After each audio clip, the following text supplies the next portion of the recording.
I was organizing my late husband's study on that rainy Thursday morning when I found something that made my hands freeze mid-motion. Tucked between pages of an old cookbook was my journal from 3 years ago, the burgundy leather one I'd searched for everywhere after Robert passed. I thought I'd lost it in the chaos of grief and funeral arrangements, but there it was, slightly worn and somehow familiar yet foreign in my hands. The metal clasp still clicked the same way, and as I opened it, the scent of vanilla from the candles I used to burn while writing drifted up like a ghost of better times. Before we jump back in, tell us where you're tuning in from, and if this story touches you, make sure you're subscribed, because tomorrow I've saved something extra special for you. The first entry I saw was dated March 15th, just 2 weeks after Robert's funeral. My handwriting looked shaky, uncertain, nothing like the confident script I'd developed over 40 years of teaching high school English. The words swam slightly as I read them, not from tears this time, but from recognition. I remembered writing this entry, remembered sitting in the same study while rain drummed against the windows, just like today. What I didn't remember was what came next. My son Marcus had visited that day, bringing groceries and condolences in equal measure. According to my journal, he'd stayed for dinner, helped me sort through some of Robert's papers, and listened patiently while I rambled about insurance policies and estate lawyers. The entry painted him as the devoted son, the rock I could lean on during those impossible first weeks of widowhood. I smiled reading it, remembering how grateful I'd felt for his support during those dark months. But something nagged at me as I turned the pages. The entries became more frequent, more detailed, as if I'd been documenting everything with unusual precision. This wasn't like me. I'd always been a sporadic journal keeper, writing only when inspiration struck, or when life demanded reflection. These entries read like daily reports, methodical and thorough in a way that felt almost clinical. March 18th, Marcus brought dinner again tonight. Chinese takeout from Golden Dragon, the place Robert and I used to go for anniversaries. He insisted I needed to eat more, that I was getting too thin. We talked about the house, about whether I should consider selling it and moving somewhere smaller. He thinks I should stay put for now, says the market isn't good for sellers. He would know, being in real estate. I paused at that entry, pen marks smudged slightly from what must have been tears at the time. Marcus wasn't in real estate. He worked at the telecommunications company downtown, had for almost 15 years. Why would I have written that he was in real estate? I flipped ahead, looking for more references to his work, and found several mentions of property deals, commission checks, and client meetings. None of it made sense. March 22nd, Marcus showed me photos from his trip to Denver last month, for that big commercial property deal. He looked so proud talking about the commission he earned, said it was enough to finally pay off his student loans. I'm proud of him for turning his life around after the divorce. Sarah never appreciated his ambition. I stared at that passage for a long time. Marcus had never been to Denver, at least not that I knew of. And Sarah, his ex-wife, had left him precisely because he lacked ambition, not because she failed to appreciate it. The divorce had been finalized 6 months before Robert died, and the primary issue had been Marcus's inability to hold steady employment. These journal entries painted a completely different picture, one where my son was successful, traveling for business, earning substantial commissions. The rain outside grew heavier, drumming against the study windows with increasing intensity. I pulled Robert's old reading chair closer to the desk and settled in with the journal, a growing sense of unease, replacing my initial nostalgic warmth. Page after page revealed discrepancies between what I'd written and what I remembered. According to these entries, Marcus had been incredibly attentive during my grief, visiting multiple times per week, bringing meals, helping with household repairs, offering financial advice. But as I read, fragments of actual memories began surfacing, like debris floating to the surface of disturbed water. I remembered being alone most evenings during those first months, heating frozen dinners in the microwave, and eating them while watching old movies Robert and I used to enjoy together. I remembered struggling with the garbage disposal when it broke, eventually calling a repair service because no one else was available to help. I remembered the crushing loneliness that had defined those weeks, the way silence had filled the house, like a living thing. These journal entries described a completely different experience, one where I was supported, cared for, surrounded by my loving son's attention. The handwriting was mine, undoubtedly, but the content felt foreign, as if someone else had been living my life and recording their version of events. April 3rd, Marcus surprised me with tickets to that Broadway show I mentioned wanting to see. We drove to the city together, had dinner at that fancy steakhouse downtown. He insisted on paying, said his latest real estate deal had been particularly profitable. During intermission, he told me about his plans to buy a new house, something bigger with a yard for the kids he hopes to have someday. I'm so glad he's found his footing after everything he's been through. I closed the journal and pressed my palms against my eyes. We had never gone to a Broadway show together. I would have remembered that clearly. Robert and I had season tickets for years, and after he died, I'd let them lapse because attending alone felt too painful. Marcus had never shown any interest in theater, and the idea of him paying for expensive tickets and dinner was particularly absurd, given that he'd been asking me for small loans throughout that entire period. The phone rang, startling me from my thoughts. Marcus's name appeared on the caller ID, and for a moment I hesitated before answering. When I did, his voice carried that familiar casual warmth that had always made conversations with him feel effortless. "Hey Mom, just checking in. How are you feeling today? You sounded a little off when we talked yesterday." I hadn't talked to him yesterday. I was certain of that. I'd spent the entire day reading in the garden and had spoken to no one except Mrs. Henderson next door when she'd asked about borrowing my pruning shears. "I'm fine, sweetheart. Just going through some of your father's things in the study." "Oh, that's good. It's important to work through those memories." "I know it's hard, but you're doing great. Remember what we talked about yesterday, about not pushing yourself too hard." The conviction in his voice was unsettling. He genuinely seemed to believe we'd had a conversation that never happened. I found myself wondering if I was the one experiencing memory problems, if grief had affected my recollection more severely than I'd realized. "Marcus, can you remind me what we discussed? I'm feeling a little foggy today." "Just that you need to take your time with Dad's belongings. Don't feel pressured to make decisions about what to keep or donate. And you mentioned you'd been having trouble sleeping, so I suggested that herbal tea I brought you last week. Did you try it?" He had never brought me herbal tea. I was allergic to chamomile, something he'd known since childhood, and I drank only black coffee or Earl Grey. The specificity of his false memory was what disturbed me most. This wasn't a simple misunderstanding or a conflation of events. He was describing things that had never happened with the same confidence he might use to describe the weather. "Yes, the tea," I said carefully. It was very thoughtful. "Good. I worry about you, Mom. I know this transition has been difficult, and I want to make sure you're taking care of yourself. That's why I've been checking in so frequently."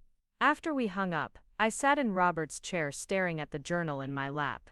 The rain had intensified, creating a steady rhythm against the windows that matched the growing anxiety in my chest. I opened the journal again and flipped to more recent entries, ones from just last month. September 12th, Marcus came by this afternoon with flowers from his garden. He's become quite the gardener since moving into that new house with the big backyard. The roses he brought were beautiful, deep red like the ones Robert used to grow. We spent the afternoon on the back porch, talking about his work and his plans for the future. He's considering expanding his real estate business, maybe bringing on a partner.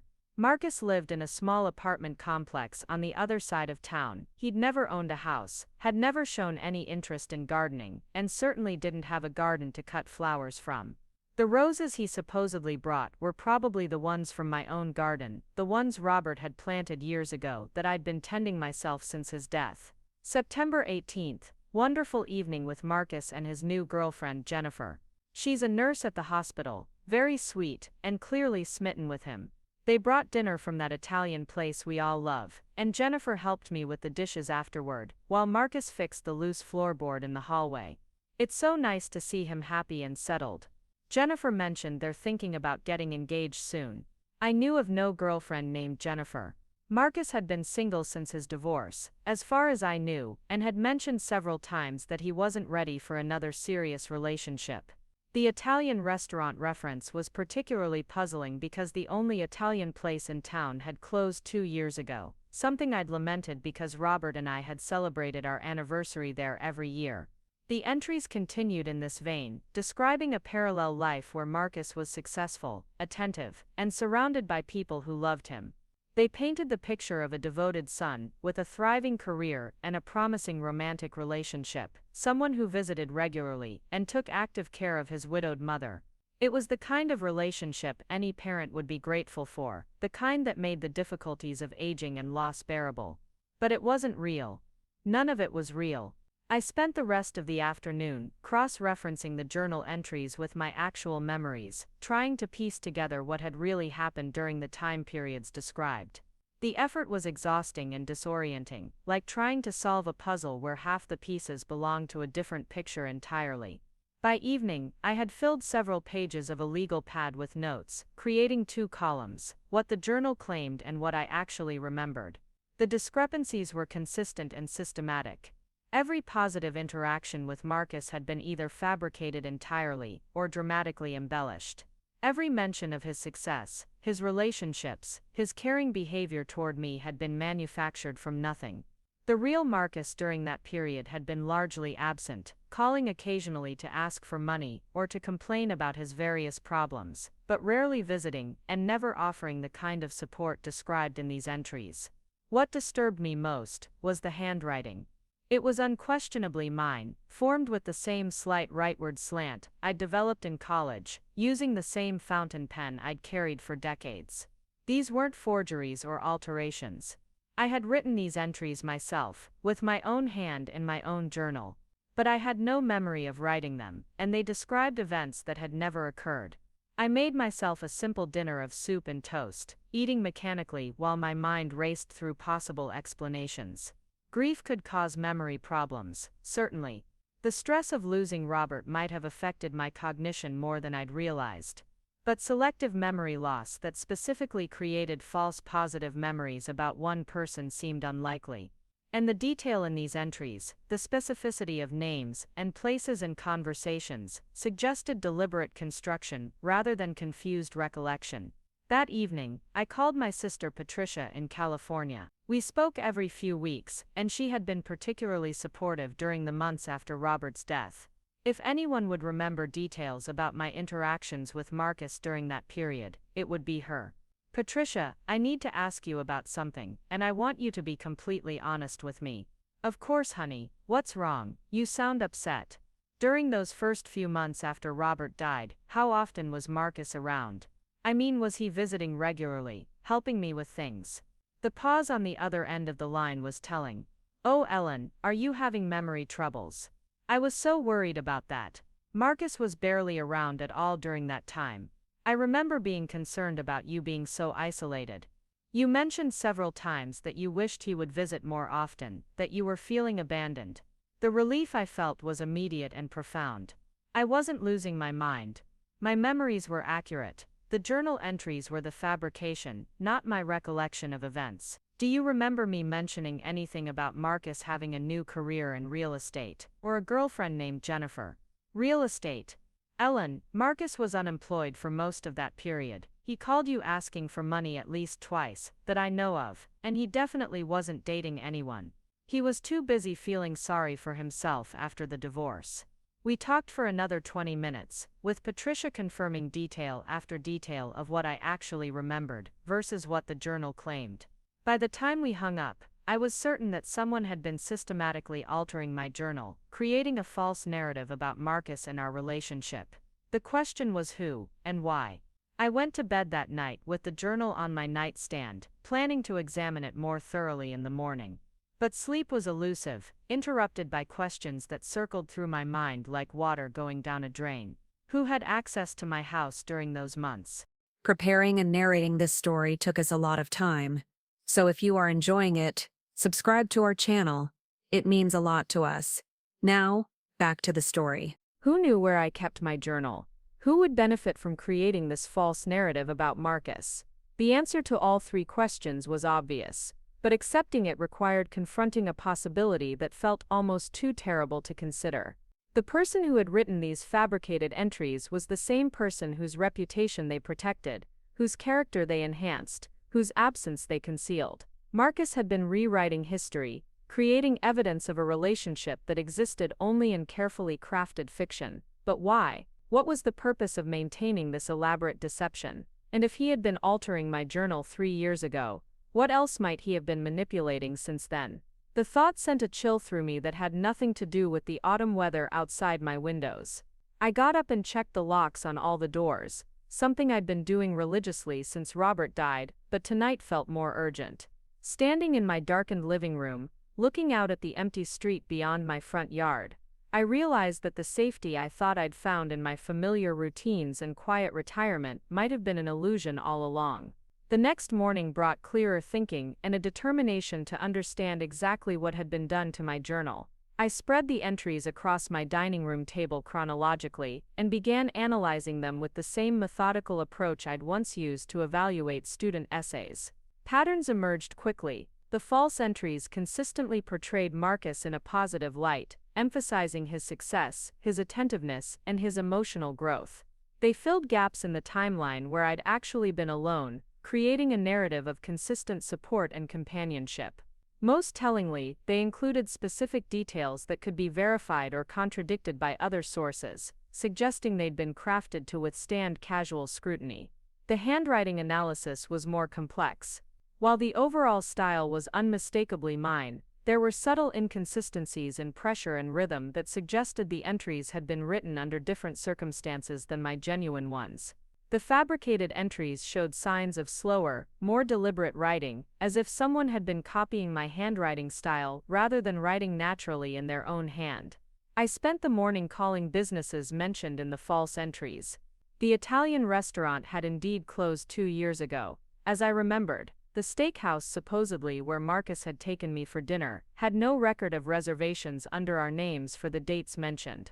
The Broadway Theater had no record of ticket purchases, matching the show and date described in my journal. Every verifiable detail from the fabricated entries proved to be false, while every detail I could check against my actual memories proved accurate.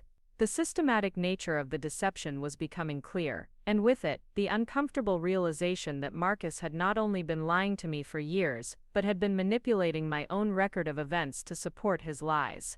The doorbell rang just as I was finishing my calls. Through the peephole, I could see Marcus standing on my front porch, holding what looked like a small bouquet of flowers. For a moment, I hesitated, uncertain how to behave, now that I knew what he'd been doing. But curiosity won over caution, and I opened the door. "Hi, Mom, I brought you some flowers from my garden," he said, offering me a small bunch of daisies and carnations that clearly came from the grocery store florist section, still bearing the price sticker I could see peeking from behind one stem. "Thank you, sweetheart, they're lovely." I stepped aside to let him in, watching his face carefully for any sign that he knew I'd discovered his deception. "I was thinking about our conversation yesterday, about Dad's things in the study. I could come help you sort through them if you'd like. I know it's hard to do alone." Yesterday, there it was again, the reference to a conversation that had never happened. But this time, instead of doubting my own memory, I felt a surge of anger at his casual manipulation. "Actually, I've been making good progress on my own. I found some interesting things yesterday." "Oh, like what?" "My old journal, the burgundy one I thought I'd lost. It's amazing what you can discover when you really pay attention to the details." Something flickered across his expression, too quick to interpret, but definitely there. "That's great, Mom. I know how much you enjoyed writing in that thing. Did it bring back good memories?" "Very interesting memories, some I'd forgotten completely." We moved to the living room, where I arranged his grocery store flowers in a vase while he settled into Robert's old chair. I wondered if he realized the irony of sitting in the seat of the man whose death had apparently provided him with opportunities for deception. "You know, reading through those entries reminded me of all the times you visited during those first months after Dad died. According to my journal, you were here almost every week, bringing dinner, helping with repairs, just being a wonderful son." His posture straightened slightly, and I caught a brief smile crossing his face. "I tried to be there for you. I know how hard that time was." "Yes, you did. The journal documents everything so thoroughly. Your real estate career really took off around then, didn't it? All those successful deals, the commissions that let you pay off your student loans." "Right, yeah, it was a good time for the market." I sat down across from him, the journal positioned on the coffee table between us like evidence in a trial. I was particularly impressed by the entry about our trip to see that Broadway show. The dinner afterward at the steakhouse, how you insisted on paying for everything. Such a generous gesture. Marcus nodded enthusiastically. I remember that night, you enjoyed the show so much, especially the second act. It was worth every penny to see you smile like that. Which show was it again? I'm getting forgetful in my old age. Oh, it was. He paused, and I could see him searching for details that didn't exist because the event had never happened. The one with the singing, you know, the romantic one you'd been wanting to see. Of course, and your girlfriend Jennifer came with us, didn't she? The nurse from the hospital. Jennifer, yes, she really liked you. Said you reminded her of her own grandmother. I'd love to see her again. Could you give me her number? I'd like to call and thank her for that lovely evening. The pause lasted longer this time. Marcus shifted in his chair, his gaze moving from my face to the journal and back again. She's actually been working a lot of overtime lately. Really busy at the hospital. Maybe when things calm down for her. Of course, the medical field is so demanding. We continued this dance for another 20 minutes, with me referencing events from the fabricated journal entries and Marcus confirming details of experiences that had never occurred. His willingness to elaborate on false memories was both fascinating and horrifying. He didn't just go along with the deception, he actively participated in it, adding details and emotional color to fictional events. When he finally left, promising to call soon, and suggesting we have dinner together next week, I stood at my front window, watching his car disappear down the street. The man I'd just spoken with bore little resemblance to the son I thought I knew. This Marcus was comfortable with elaborate deception, skilled at manipulation, and apparently convinced that I was too naive or mentally compromised to notice his lies. I spent the rest of the afternoon going through the journal more systematically, documenting every false entry and comparing it to my actual memories and external evidence. The scope of the deception was breathtaking. Marcus had essentially rewritten 3 years of our relationship, transforming himself from an absent, struggling adult child into a successful, devoted son. But what was his endgame? What did he hope to accomplish with this elaborate fiction, and how long had he been planning to maintain it? The answers to those questions, I suspected, lay not just in what he'd written in my journal, but in what else he might have been manipulating in my life, while I'd been too trusting to notice.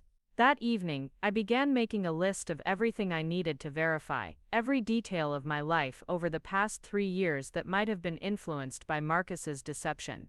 Bank statements, insurance policies, legal documents, even my daily routines and social connections.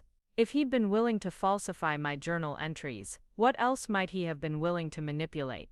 The thought that my own son had been systematically lying to me for years was devastating, but the possibility that his deception extended beyond false journal entries was terrifying. I realized I might have been living in a carefully constructed illusion, one where my perceptions of reality had been shaped by someone who clearly didn't have my best interests at heart. As I prepared for bed that night, I made a decision that would have seemed impossible just days earlier. I was going to investigate my own life, examine every aspect of my relationship with Marcus, and uncover the full extent of his deception. Whatever I discovered, however painful it might be, I needed to know the truth about what had been done to me and why. The burgundy journal sat on my nightstand like evidence of a crime I was only beginning to understand. Tomorrow, I would start building my case, documenting the lies, and figuring out what my son really wanted from me. For the first time in years, I felt like I had a purpose that went beyond simple survival and daily routine. I was going to reclaim my own story, one false journal entry at a time. The next morning, I woke with the kind of clarity that comes after a sleepless night spent making difficult decisions. I had spent hours staring at the ceiling, organizing my thoughts and planning my approach. If Marcus had been manipulating my journal for 3 years, I needed to understand the full scope of his deception before confronting him directly. The element of surprise was my only advantage, and I couldn't afford to waste it on accusations without evidence. I started with my financial records, spreading bank statements across the dining room table the same way I'd organized student essays for grading. The pattern that emerged was subtle but unmistakable. Over the past 3 years, there had been a series of small withdrawals from my accounts, never more than a few $100s at a time, always spaced weeks apart. Each withdrawal was accompanied by a handwritten note in my checkbook register, explaining the expense in my own handwriting. October 15th, $200 for Marcus's car repair, emergency brake problem. November 3rd, $150 for Marcus's job interview suit, important opportunity. December 8th, $300 for Marcus's dental work, wisdom tooth extraction.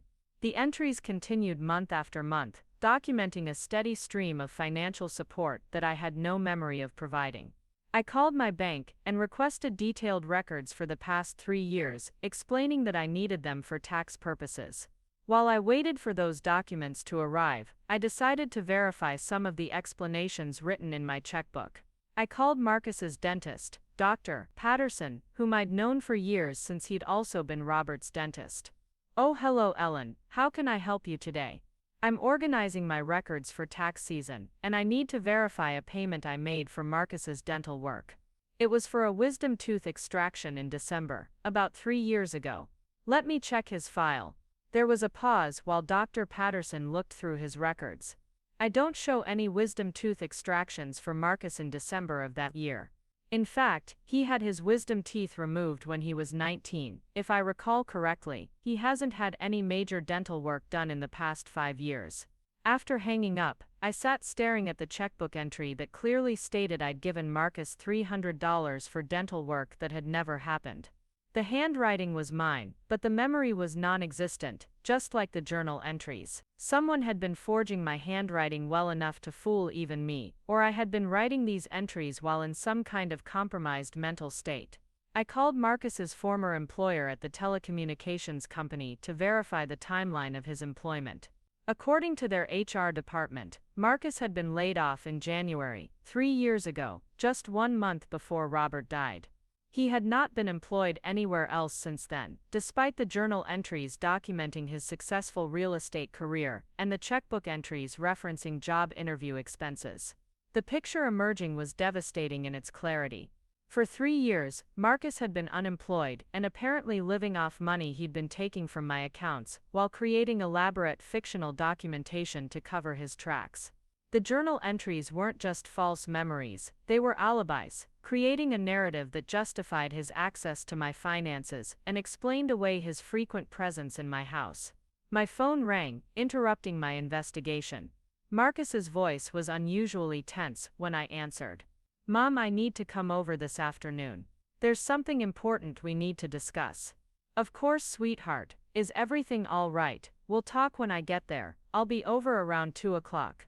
The urgency in his voice sent a chill through me. Had he somehow discovered that I was investigating him? I spent the next few hours hiding my evidence, tucking bank statements and the journal into a manila envelope that I sealed and placed in my bedroom safe. If Marcus suspected what I'd learned, I couldn't afford to let him see the proof I'd gathered. When he arrived that afternoon, Marcus looked different. The casual confidence he usually projected had been replaced by something harder, more calculated. He didn't bring flowers or gifts, and he didn't settle into Robert's chair as he normally did. Instead, he remained standing in the living room, pacing slightly as he spoke. "Mom, I've been thinking about our conversation yesterday, about you going through Dad's things and finding that old journal. Yes, it brought back so many memories.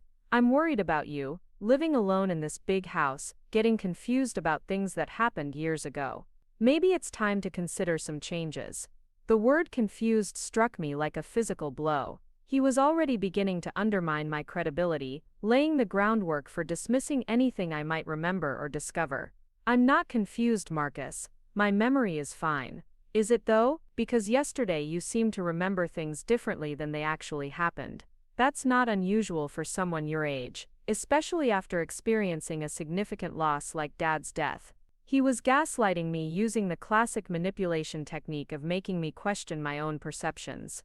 The irony was breathtaking. Here was the person who had been systematically falsifying my records accusing me of being confused about reality. "What kind of changes are you suggesting?"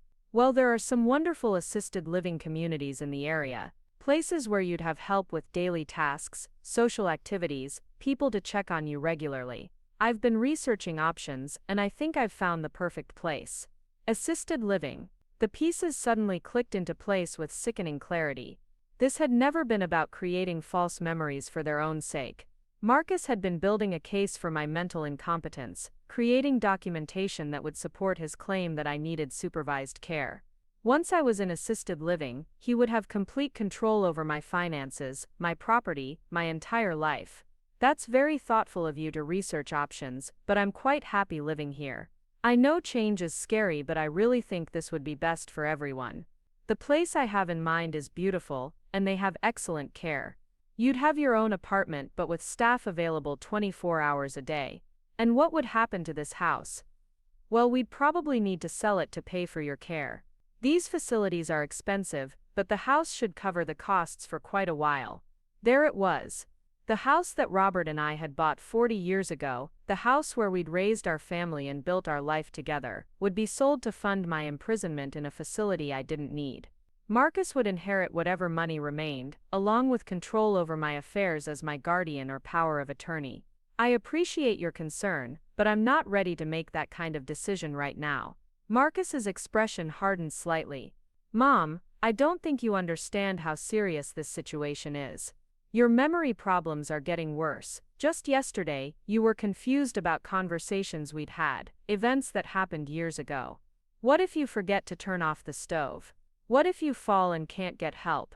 My memory is fine, Marcus. In fact, it's better than you think. Is it? Can you honestly tell me you remember everything clearly?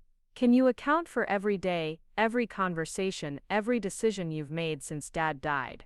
The challenge in his voice was unmistakable. He was testing me, trying to determine how much I actually remembered versus how much I'd accepted from his fabricated records. This was the moment when I had to decide whether to reveal what I'd discovered or continue playing along with his deception. I remember more than you might expect. Such as, I remember that Broadway show we supposedly attended together. Except we never went to any show. I remember your girlfriend Jennifer, the nurse from the hospital, except you've been single for 3 years. I remember all those successful real estate deals you made, except you haven't worked in real estate a day in your life. The color drained from Marcus's face, but he recovered quickly. Mom, this is exactly what I'm talking about. You're confusing fiction with reality. Maybe you dreamed about these things, or saw them in a movie. This is why I'm so concerned about your mental state. The journal entries are in my handwriting, Marcus. Very good forgeries, but not quite perfect. The pressure is different, the rhythm is off. You've been practicing my handwriting, haven't you? That's ridiculous. Why would I forge journal entries? To create evidence that I'm mentally confused, that I need supervised care, that I can't distinguish between reality and fantasy. And it almost worked. Marcus sat down heavily on the couch, his facade of concerned son finally cracking. For a moment neither of us spoke. The afternoon sun slanted through the living room windows, illuminating dust motes that danced in the air between us like tiny witnesses to this confrontation. How long have you known? He asked, finally. I started figuring it out yesterday when I found the journal. I confirmed it this morning when I checked your supposed dental work and job history. 3 years, Marcus. You've been stealing from me and lying to me for 3 years. I wasn't stealing. I was borrowing. I always intended to pay it back. With what money? You've been unemployed since before your father died. Every dollar you took was stolen, and every story you created to justify it was a lie. You don't understand how hard things have been for me. The divorce, losing my job, having to start over at my age. I just needed some help getting back on my feet. So you decided to convince me I was losing my mind. It wasn't supposed to go this far. At first I just needed a few $100s here and there. But then you started asking questions, wanting to know where the money was going. The journal entries were just meant to provide explanations, to help you remember why you'd agreed to help me. Except I never agreed to help you. You were taking money without my knowledge and creating false documentation to cover it up. Marcus stood up and began pacing again, his agitation evident. You have plenty of money, Mom. Dad's life insurance, the investments, your teacher's pension. You don't even notice a few $100s here and there. That's not the point, and you know it. The point is that you've been systematically deceiving me, making me question my own memory and judgment. Do you have any idea what that's done to me? How many times I've wondered if I was developing dementia. I never meant for you to worry about that. Then what was the assisted living suggestion about? Were you planning to have me declared incompetent, so you could access my accounts legally? The silence that followed was answer enough. Marcus had indeed been planning exactly that, building a case for my mental incapacity that would give him legal control over my finances. The journal entries, the false memories, the gradual erosion of my confidence in my own perceptions, it had all been leading to this moment when he would suggest I needed care I didn't require. "I need you to leave now," I said quietly. "Mom, please. Let's talk about this rationally. I know I made mistakes, but we can work this out. I'll pay back every penny I borrowed, I'll get a job, I'll make this right.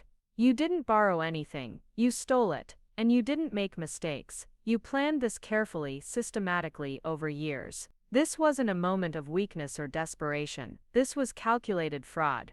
Don't be dramatic. Where families help each other out during difficult times. Families don't manipulate each other's memories. Families don't create false evidence to justify theft. Families don't try to convince their elderly relatives that they're mentally incompetent." Marcus's expression shifted again, the pleading tone replaced by something colder. "You know, Mom, maybe I was right about the assisted living. Maybe you do need help managing your affairs. After all, you've been giving me money for 3 years and apparently completely forgot about it. That doesn't sound like someone who's mentally sharp." "There's my son," I said. The real Marcus finally showing his face. Threatening and manipulative when charm doesn't work. "I'm not threatening you, I'm stating facts. You're an elderly woman living alone who's been making questionable financial decisions. Any court would take that seriously. Any court would also take seriously the evidence I've gathered about your fraudulent activities. Bank records, forged documents, witnesses who can testify about your lies. Which one of us do you think would be more credible?" For the first time since this conversation began, Marcus looked genuinely uncertain. He hadn't expected me to investigate his activities or gather evidence against him. In his mind, I was the confused elderly woman he'd been portraying in his false journal entries, someone who could be manipulated and controlled without consequence. What evidence? Copies of everything. The journal with your forged entries, bank statements showing the unauthorized withdrawals, records from your dentist and former employer proving your lies. I've documented everything, Marcus. You can't prove I wrote those journal entries. Actually, I can. I had a handwriting expert examine them yesterday. This was a lie, but Marcus didn't know that. The analysis clearly shows 2 different hands attempting to replicate the same writing style. It's quite conclusive. Marcus sat down again, running his hands through his hair. The confident manipulator had been replaced by a desperate man who was running out of options. "What do you want from me?" "I want you to admit what you've done. I want you to explain why you thought it was acceptable to steal from me and manipulate my perceptions for 3 years. And I want you to understand that our relationship, whatever it was before, is over. You're my mother, you can't just cut me out of your life. I can and I will. The man I thought was my son, the one who visited regularly and cared about my well-being, never existed. That was just a character you created in false journal entries. The real Marcus is someone who steals from elderly women and tries to convince them they're mentally incompetent." "I never meant to hurt you, but you did hurt me, profoundly. You made me doubt my own mind, my own memories, my own judgment. You were willing to have me institutionalized rather than get a job and support yourself like an adult. That's not the behavior of someone who cares about me." We sat in silence for several minutes, the weight of 3 years of deception settling between us like a physical presence. Outside, I could hear children playing in a neighbor's yard, their laughter a stark contrast to the somber reality of what was happening in my living room. "So what happens now?" Marcus asked finally. "Now you leave. You don't come back unless I invite you, which I won't. You don't call unless it's a genuine emergency, which your financial problems don't qualify as. And you don't ever again try to manipulate my perceptions or my memory. And the money I took, consider it the most expensive education you'll ever receive. You learned that your mother isn't as naive as you thought, that actions have consequences, and that family relationships can be destroyed by betrayal. Marcus stood up slowly, moving toward the door like a man walking to his execution. At the threshold, he turned back one last time. I really did love you, Mom. Despite everything, despite what I did, I do love you. No, Marcus. You loved my money and my trust and my willingness to believe your lies. You might have convinced yourself that was the same thing as loving me, but it wasn't. Love doesn't involve manipulation and deception. After he left, I sat in my living room for a long time, feeling strangely empty despite having reclaimed my reality. The afternoon light gradually faded into evening, and the familiar sounds of my neighborhood settling into night provided a comforting backdrop to my thoughts. I had solved the mystery of my manipulated memories and exposed my son's elaborate deception, but the victory felt hollow. The Marcus I had mourned for, the devoted son who existed only in false journal entries, had been more real to me than the actual person who had been stealing from me for years. In some ways, discovering the truth felt like losing him all over again. That evening, I called Patricia to tell her what I'd learned and what had transpired. Her reaction was a mixture of outrage on my behalf and relief that my memory was intact. "Ellen, I'm so sorry you had to go through this, but I'm proud of you for figuring it out and confronting him. I keep thinking about all the signs I missed, all the times I should have questioned what was happening. You trusted your son. That's not a character flaw. That's normal parental love. He's the one who exploited that trust. I know, but I feel so foolish. How could I not remember writing those journal entries? How could I not notice money missing from my accounts? Because you weren't looking for deception from someone you loved. Marcus took advantage of your grief and your trust. None of this is your fault." After we hung up, I retrieved the manila envelope from my bedroom safe and spread its contents across my dining room table one final time. The evidence of Marcus's deception was overwhelming and undeniable, but looking at it now made me feel sad rather than angry. This paper trail represented the death of a relationship I'd treasured, even though that relationship had been largely fictional. I spent the evening writing in a new journal, one that would contain only my authentic thoughts and memories. I wrote about discovering Marcus's deception, about the confrontation we'd had, about the strange mixture of relief and loss I felt in its aftermath. This time, I was certain that every word was true, every memory was real, every emotion was genuinely mine. The next morning brought a sense of liberation I hadn't expected. For the first time in 3 years, I knew with absolute certainty that my perceptions were accurate, that my memory was reliable, that my judgment could be trusted. The fog of confusion and self-doubt that had settled over my life since Robert's death had finally lifted, revealing a clarity I'd forgotten was possible. I spent the day making changes Marcus's deception had prevented me from making earlier. I set up automatic bill paying to reduce the number of checks I had to write, eliminating opportunities for future financial manipulation. I changed the locks on my house and decided not to give anyone else a spare key. I contacted my bank to set up alerts for any unusual account activity. Most importantly, I began reaching out to friends I'd lost touch with during the period when Marcus had been creating the illusion that I was well supported and socially active. Many of them had been wondering why I'd become so reclusive after Robert's death, not knowing that Marcus's false documentation had convinced me I was more socially engaged than I actually was. Margaret Fenwick, my former teaching colleague, was delighted to hear from me and immediately invited me to join her book club. "We've missed you, Ellen. We wondered why you stopped coming to our gatherings." I thought I was busier than I actually was. I told her, which was as close to the truth as I could manage without explaining the full complexity of what had happened. Within a week, I had rebuilt a social schedule that was based on actual interactions with real people rather than fictional journal entries about imaginary activities. The contrast was striking. Real friendships required effort and mutual interest, but they also provided genuine satisfaction and authentic connection. The false relationships Marcus had documented in my journal had offered only the illusion of social engagement without any of its actual benefits. 2 weeks after our confrontation, Marcus called. I almost didn't answer, but curiosity about what he might say convinced me to pick up the phone. "Mom, I've been thinking about everything that happened. I want to make things right between us. What did you have in mind?" "I found a job, a real job. I start Monday at a moving company. It's not much, but it's honest work. I want to start paying you back, even if it takes years. That's good, Marcus. You should be working. And I want to apologize, really apologize for what I did. I know saying sorry doesn't undo the damage, but I need you to know that I regret everything. I appreciate the apology, but it doesn't change what happened or what you were willing to do to me. I know, I just hope that someday maybe we can have some kind of relationship again. Not like before, but something. I considered his words carefully before responding. The anger I'd felt during our confrontation had faded, replaced by a sadness that felt deeper and more permanent. Marcus was my son, and despite everything he'd done, that biological connection couldn't be entirely severed. But trust, once broken so completely, might never be fully restored. I don't know what the future holds, Marcus. Right now, I need time and space to process what happened.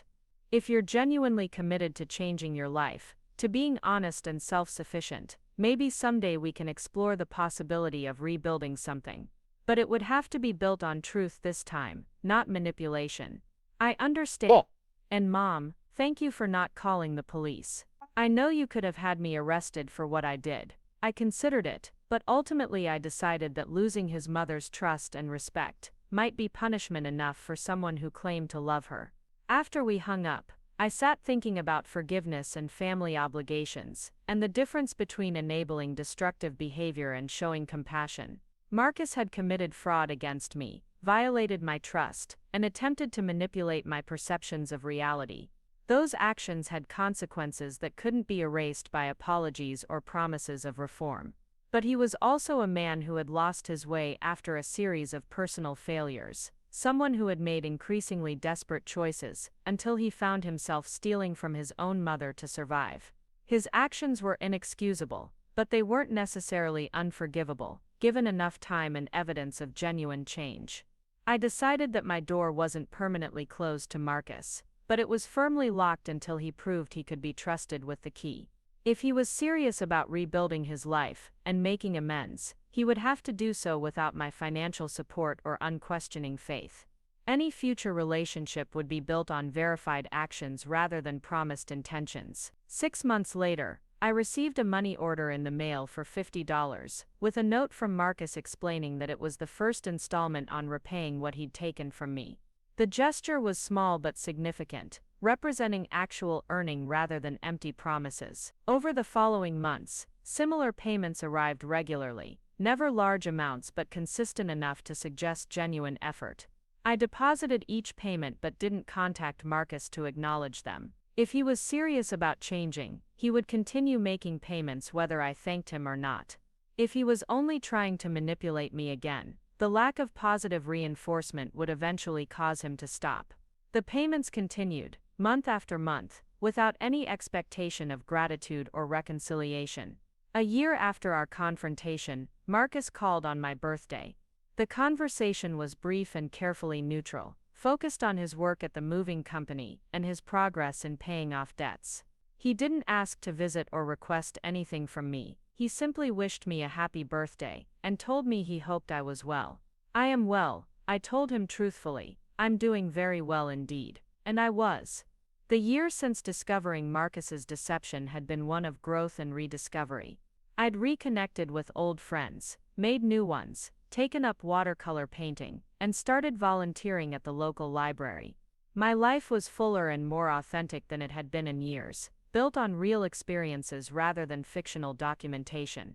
The burgundy journal where Marcus had written his false entries sat in my bedroom safe, preserved as evidence of what had happened but no longer a part of my daily reality. My new journal contained real memories of actual events, conversations that had truly occurred, emotions that were genuinely felt. The difference between fiction and reality, between manipulation and truth, had become crystal clear. Sometimes I wondered what would have happened if I hadn't found that journal when I did. Would Marcus have succeeded in convincing me I needed assisted living? Would I have spent my remaining years in an institution, controlled by someone who saw me as a source of income rather than a person deserving of respect? The thought was sobering, a reminder of how vulnerable trust could make someone, and how devastating its violation could be. But mostly I felt grateful for the clarity that had emerged from such a painful experience. I knew now that my memory was reliable, my judgment was sound, and my perceptions were accurate. I'd learned to trust myself again, perhaps more completely than I ever had before. And I'd discovered that the truth, however painful, was always preferable to the most comfortable lie. The story I'd lived wasn't the one Marcus had written in my journal, but it was mine, authentic and real and hard-earned. That I realized was worth more than all the false comfort his fabricated entries had ever provided. 2 years had passed since that confrontation in my living room, and life had settled into a rhythm I'd almost forgotten was possible. The monthly money orders from Marcus continued arriving without fail, each one representing another $50 toward repaying what he'd stolen. I'd started keeping them in a separate account, not because I needed the money, but because the consistency of his payments had become a kind of barometer for his commitment to change. The moving company where Marcus worked had apparently recognized his reliability, because his payments had gradually increased over the months. $60, then $75, and most recently, $100. Still not enough to repay everything quickly, but steady enough to suggest he was advancing in his position and taking the debt seriously. I'd been thinking about that debt lately, not because of the money itself, but because of what it represented. The total amount Marcus had taken over 3 years wasn't substantial by most standards, maybe $8,000 or $9,000 in small increments. But the violation of trust it represented was enormous, immeasurable in purely financial terms. Could that kind of betrayal ever really be repaid, regardless of how many money orders arrived in my mailbox? It was while pondering this question that I discovered something that changed everything I thought I understood about Marcus's deception. I'd been cleaning out my bedroom closet, finally tackling the boxes of Robert's belongings I'd been avoiding for years. In the back corner behind winter coats I rarely wore, I found a cardboard box labeled Robert's office files in my own handwriting. I didn't remember packing it, but grief had made those months after his death somewhat hazy, so I assumed I'd simply forgotten about it. Inside the box were Robert's personal papers, insurance documents, and investment records. But at the bottom, wrapped in an old towel, was something that made my hands shake as I lifted it out. Another journal, one I'd never seen before, bound in dark green leather, with my initials embossed on the cover. The journal was filled with entries in my handwriting, but these weren't like the fabricated entries Marcus had created in my burgundy journal. These entries were different, more personal, more raw. They chronicled a version of my life I didn't remember living, experiences I'd never had, thoughts I'd never thought. February 28th. The doctors say the memory problems are getting worse. I forgot to turn off the stove again yesterday, and Marcus found me wandering in the backyard at midnight in my nightgown. He's been so patient with me, staying overnight more frequently to make sure I'm safe. I don't know what I'd do without him. I stared at those words, written in my unmistakable handwriting, describing events that had never occurred. I'd never had memory problems, never forgotten to turn off appliances, never wandered outside in confusion. Yet here was documentation of exactly those behaviors, written in my own hand. March 5th, Dr. Henderson says I need to consider assisted living sooner rather than later. The incident with the gas yesterday really scared Marcus. I don't remember turning it on, but he found the house filled with fumes when he came to check on me. Thank God he has a key and thought to stop by. We could have had an explosion. I read entry after entry documenting a parallel version of my life, where I was experiencing severe cognitive decline, dangerous episodes of confusion, and increasing dependency on Marcus's care. According to this journal, he wasn't the absent, struggling adult child I remembered, but a devoted caregiver managing a mother's descent into dementia. But that wasn't the most shocking discovery. As I examined the journal more closely, I noticed something that made my blood run cold. These entries weren't forgeries like the ones Marcus had created in my burgundy journal. The handwriting was too natural, too effortless, too perfectly consistent with my normal writing style. These entries had been written by me, but I had no memory of writing them. I spent the rest of the afternoon reading through the green journal, growing more disturbed with each page. The entries spanned the same 3-year period as Marcus's fabricated entries in my burgundy journal, but they told a completely different story. Instead of Marcus being absent and stealing from me, this journal depicted him as my primary caregiver, managing my finances because I was no longer capable of doing so myself. According to these entries, I had given Marcus power of attorney 6 months after Robert died, following a series of financial mistakes I'd made due to my deteriorating mental state. The money he'd been taking from my accounts wasn't theft, it was legitimate access I'd granted him to manage my affairs. The assisted living facility he'd suggested wasn't a scheme to control my assets, it was a necessary response to my declining ability to live independently. But I remembered none of it. Not writing these entries, not experiencing the confusion they described, not granting Marcus any legal authority over my finances. The entries were as foreign to me as if someone else had written them, yet the handwriting was undeniably mine.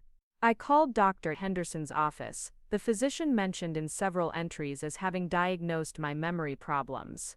The receptionist confirmed that I was a patient, which surprised me since I hadn't seen Dr. Henderson in over 5 years, preferring my regular family doctor for routine care. "Could you tell me when my last appointment was?" I asked. "Let me check your file. It looks like your last visit was about 18 months ago. You were here with your son for a consultation about memory issues."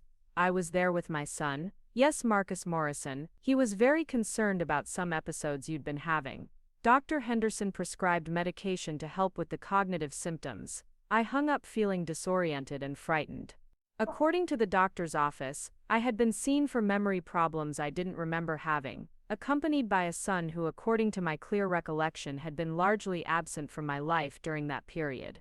Either I was experiencing more severe memory loss than I'd realized, or something far more sinister was happening. I drove to Dr. Henderson's office that afternoon, requesting to see my medical file. What I found there was devastating. Detailed notes described a patient experiencing progressive memory loss, confusion and disorientation. The notes documented episodes I had no recollection of, medications I didn't remember taking, and conversations I'd apparently had about my declining mental state.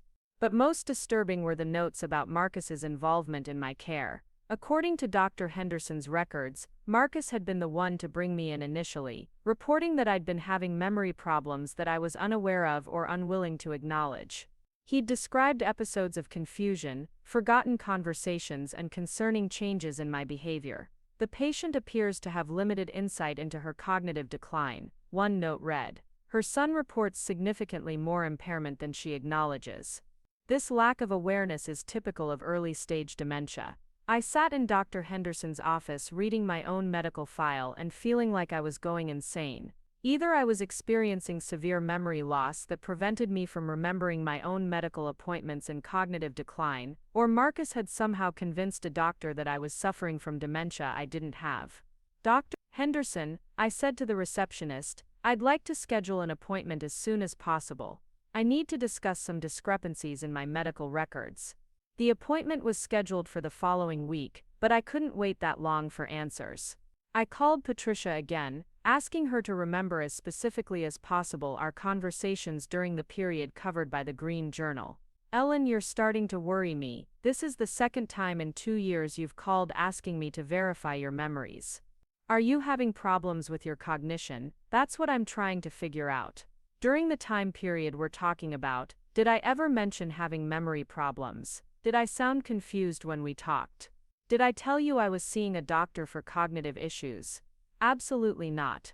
You were as sharp as ever. If anything, you seemed more focused and articulate than you'd been right after Robert died.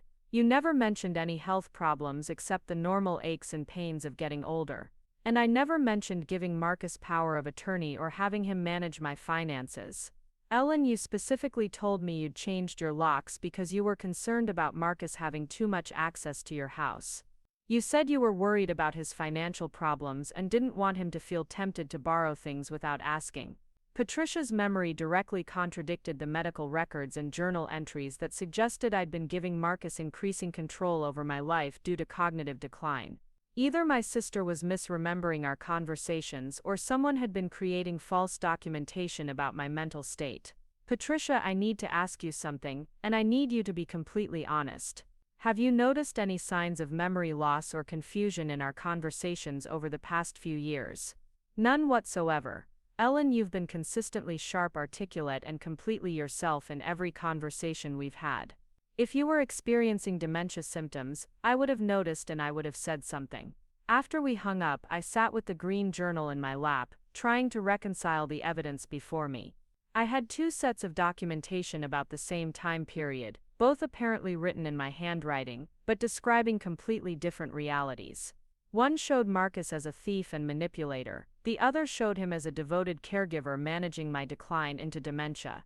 The burgundy journal I'd found first had contained entries I was certain I hadn't written, despite the handwriting being similar to mine. But this green journal contained entries that looked exactly like my natural handwriting, written with the easy flow that comes from years of daily practice.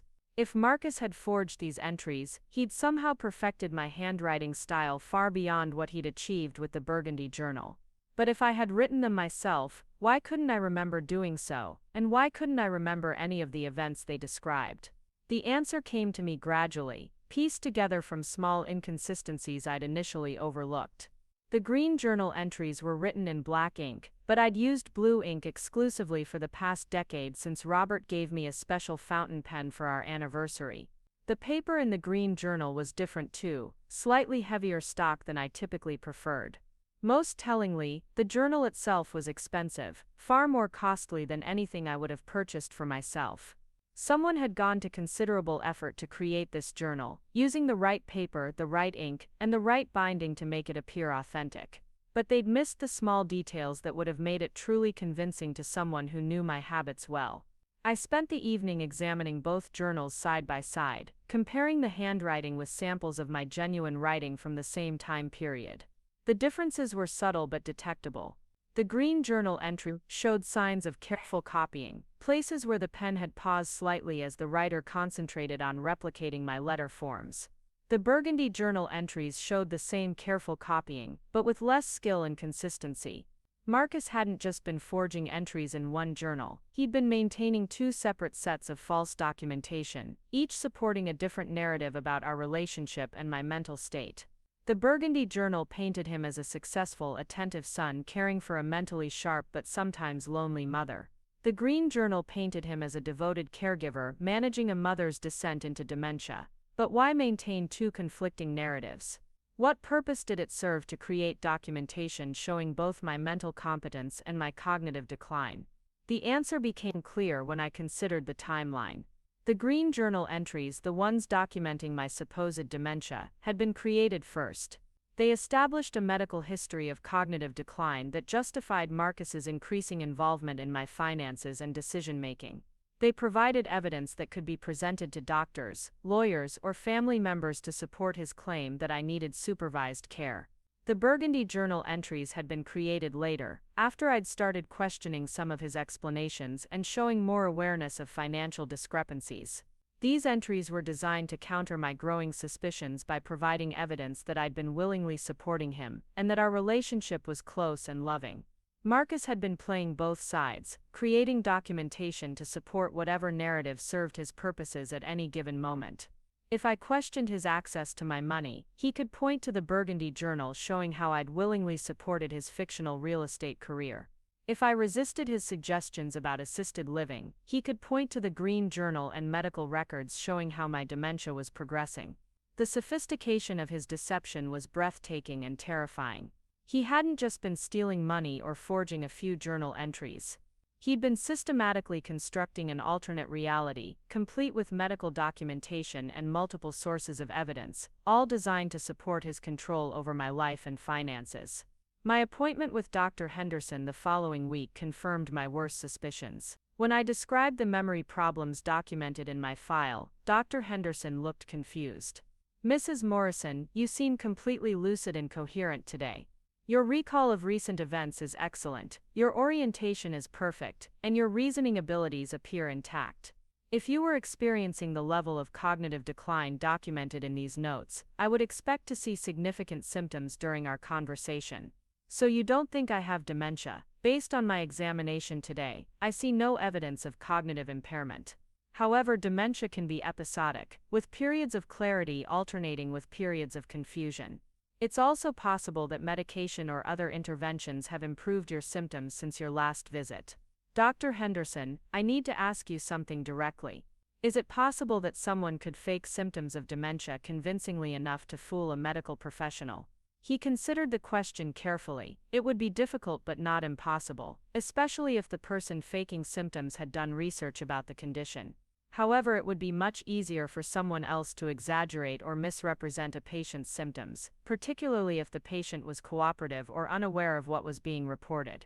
What do you mean? If a family member brought you in and described symptoms you weren't experiencing, and if you didn't contradict their account, I might assume the symptoms were real. Family members often notice cognitive changes before patients do, and patients with dementia frequently lack insight into their condition. The pieces fell into place with sickening clarity. Marcus had been bringing me to medical appointments I didn't remember, during which he'd described symptoms I wasn't experiencing. Either I'd been sedated or confused during these visits, or he'd scheduled them at times when I was particularly vulnerable to suggestion. Dr. Henderson, would your office have records of when these appointments were scheduled and who scheduled them? Let me check. He pulled up my file on his computer. It looks like all of your appointments over the past 3 years were scheduled by your son Marcus Morrison. He always requested early morning appointments, usually explaining that you were more alert earlier in the day. Early morning appointments, when I was naturally less sharp and more easily confused. Marcus had been strategic about timing, choosing moments when his false reports of my symptoms might be more believable. I left Dr. Henderson's office with a letter documenting my current cognitive status and a recommendation for neuropsychological testing to establish a baseline for my mental function. The testing conducted 2 weeks later confirmed what I already knew. My cognitive abilities were completely normal for someone my age, with no signs of dementia or memory impairment. Armed with this evidence, I finally understood the full scope of Marcus's deception. He hadn't just been stealing money and forging journal entries, he'd been attempting to systematically destroy my credibility and autonomy, creating a comprehensive case for my mental incompetence that could be used to justify taking complete control over my life. The question now was what to do with this knowledge. Marcus's monthly payments had continued arriving, and his apparent commitment to repaying what he'd taken had begun to soften my feelings toward him. But this new discovery revealed that his crimes against me had been far more serious than simple theft. He'd been attempting to steal my identity, my autonomy, and my right to make decisions about my own life. I spent several days considering my options before making a decision that surprised even me. Instead of confronting Marcus immediately, I decided to wait and see what he would do next. The monthly payments suggested he believed our relationship was potentially salvageable, that time and consistent repayment might eventually earn him some measure of forgiveness. But the medical records and forged journals revealed someone capable of extraordinary deception, someone who had been willing to convince doctors that I was mentally incompetent in order to gain control over my affairs. That level of manipulation suggested a person who might never be truly trustworthy, regardless of how many money orders he sent. I needed to know which Marcus was real, the one making steady payments and apparently trying to rebuild his life, or the one who had created elaborate false documentation to support claims of my mental incompetence. Only time would reveal whether his current behavior represented genuine change or simply another layer of deception. For now I would wait and watch, armed with the knowledge of what he'd tried to do and the evidence to prove it. The Green Journal would remain my secret, just as the Burgundy Journal had been his. Sometimes the most powerful weapon against deception is the truth, held quietly until the moment it's needed most. Up next, you've got 2 more standout stories right on your screen. If this one hit the mark, you won't want to pass these up, just click and check them out.